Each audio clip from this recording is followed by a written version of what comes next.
பிரபல இயக்குனரின் படத்தில் எம்ஜிஆர் நடிக்க மறுத்த காரணம் என்ன தெரியுமா? வாங்க பார்க்கலாம். மக்கள் திலகம் எம்ஜிஆர் நல்ல கதைகளை தேடி வந்த காலம் அது.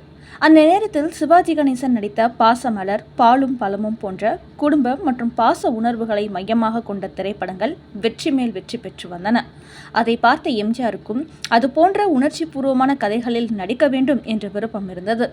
நல்ல இயக்குநர்களை கண்டறிந்து அவர்களுக்கு வாய்ப்பளிப்பதில் எம்ஜிஆர் எப்போதும் சிறந்தவராக இருந்தார்.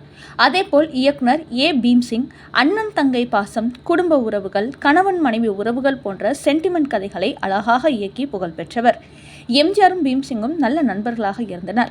ஒரு நாள் எம்ஜிஆர், உங்கள் இயக்கத்தில் ஒரு மாறுபட்ட கதையில் நடிக்க விரும்புகிறேன் என்று பீம்சிங்கிடம் கூறினார். இதை கேட்ட பீம்சிங் பேரானந்தத்தில் திளைத்தார். பலரும் அவரிடம், நீங்களும் எம்ஜிஆரும் நல்ல நண்பர்கள், இன்னும் ஏன் இணைந்து படம் செய்யவில்லை என்று கேட்டு வந்தனர். எனவே எம்ஜிஆருக்கு பொருத்தமான ஒரு கதையை தேடும் பணியில் பீம்சிங் தீவிரமாக ஈடுபட்டார். அப்போது ஹிந்தியில் அசோக்குமார் நடித்த விஸ்வநாத் திரைப்படம் எம்ஜிஆருக்கு மிகவும் பொருத்தமாக இருக்கும் என்று அவர் கருதினார். அந்த படத்தில் தந்தை மகள் பாசம் மிகவும் உணர்ச்சிகரமாக சித்தரிக்கப்பட்டிருந்தது. தமிழில் அதை எடுக்கும்போது மகள் கதாபாத்திரத்தை மகனாக மாற்றி தந்தை மற்றும் மகன் என இரட்டை வேடங்களில் எம்ஜிஆரை நடிக்க வைக்கலாம் என்று பீம்சிங் திட்டமிட்டார். இந்த கதையில் நடித்தால் நிச்சயமாக எம்ஜிஆருக்கு ஒரு புதிய பரிமாணம் கிடைக்கும் என்றும் நடிகராக அவருக்கு மேலும் நல்ல பெயர் கிடைக்கும் என்றும் பீம்சிங் நம்பினார்.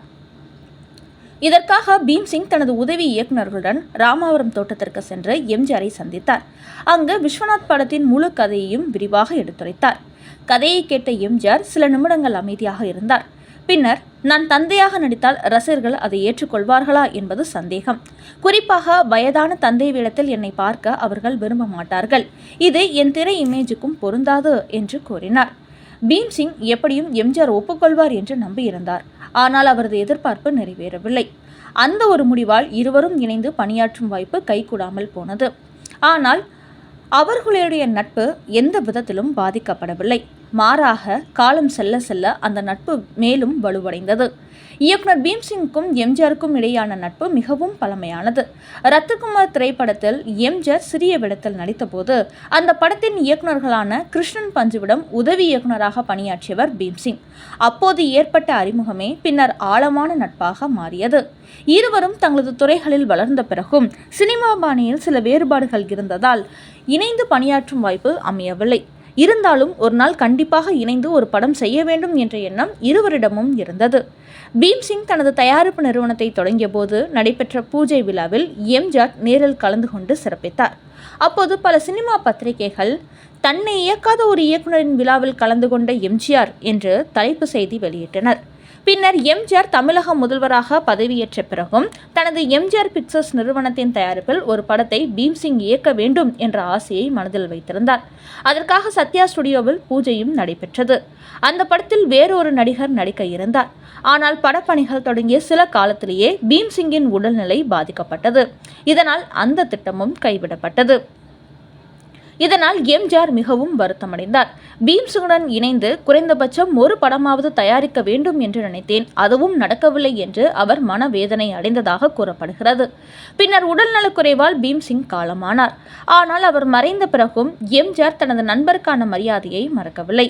பீம்சிங் இயக்கிய சில நேரங்களில் சில மனிதர்கள் திரைப்படத்திற்கு சிறந்த படத்திற்கான 1 லட்சம் ரூபாய் பரிசு கிடைக்க எம்ஜிஆர் உதவியதாக அவரது மகன் பின்னர் நினைவு கூர்ந்துள்ளார். நண்பர் உயிருடன் இருந்தபோதும் அவர் மறைந்த பிறகும் அவரை மதித்து உதவிய எம்ஜிஆரின் மனித நேயத்தை இந்த சம்பவம் வெளிப்படுத்துகிறது. மக்கள் திலகம் எம்ஜிஆரும் இயக்குனர் பீம்சிங்கும் இணைந்து ஒரு திரைப்படம் உருவாக்கியிருந்தால் அது தமிழ் சினிமா வரலாற்றில் மறக்க முடியாத ஒரு படைப்பாக அமைந்திருக்கும் என்பதில் சந்தேகமில்லை. ஆனால் பீம்சிங் விஸ்வநாத் கதையிலேயே உறுதியாக இருந்தார். மறுபுறம் அந்த கதையில் வரும் வயதான தந்தை வேடம் தனது திரை இமேஜுக்கு பொருந்தாது என்று எம்ஜிஆர் கருதினார்.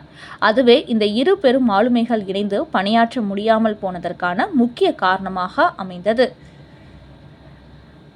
மக்கள் திலகம் எம்ஜிஆரை பற்றிய மேலும் பல சுவாரஸ்யமான சம்பவங்களுடன் மீண்டும் உங்களை சந்திக்கிறேன். நன்றி.